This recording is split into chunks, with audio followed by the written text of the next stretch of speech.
స్టోరీలో ఫస్ట్ బోనీని చూపించినప్పుడు తన డెవిల్ ఫ్రూట్ తోని ఇది చాలా స్ట్రాంగ్ డెవిల్ ఫ్రూట్ ఏమో అని నాకు అనిపించింది.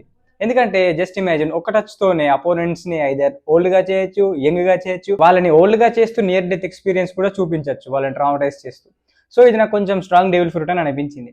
కానీ స్టోరీలో ముందుకు వెళ్ళిన తర్వాత ఇక్కడ ఎగ్నెట్ లో సాటర్న్ ని కలిసిన తర్వాత మనకి ఏం అర్థమైంది అంటే యూజర్ యొక్క ఇమాజినేషన్ కి అండ్ ఈ ఫ్రూట్ ని ఆప్టిమల్ గా వాడడానికి సంబంధం ఉంది అని.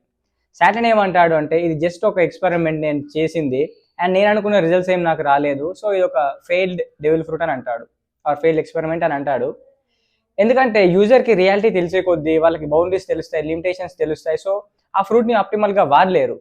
వాళ్ళు ఎంత ఇమాజిన్ చేసుకుంటే అంత ఆప్టిమల్గా ఫ్రూట్ని వాడగలరు. అండ్ బోని చిన్నపిల్లే కాబట్టి తనకి రియాలిటీ ఏంటో ఎక్కువగా తెలియదు.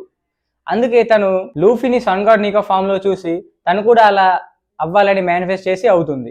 సో ఇది ఓన్లీ బోని చిన్నపిల్ల కాబట్టి అలా పాసిబుల్ అవుతుంది. సో ఓవరాల్ గా నా ఒపీనియన్ అయితే ఈ ఫ్రూట్ ఒక మంచి డెవిల్ ఫ్రూటే కరెక్ట్ యూజర్ చేతిలో.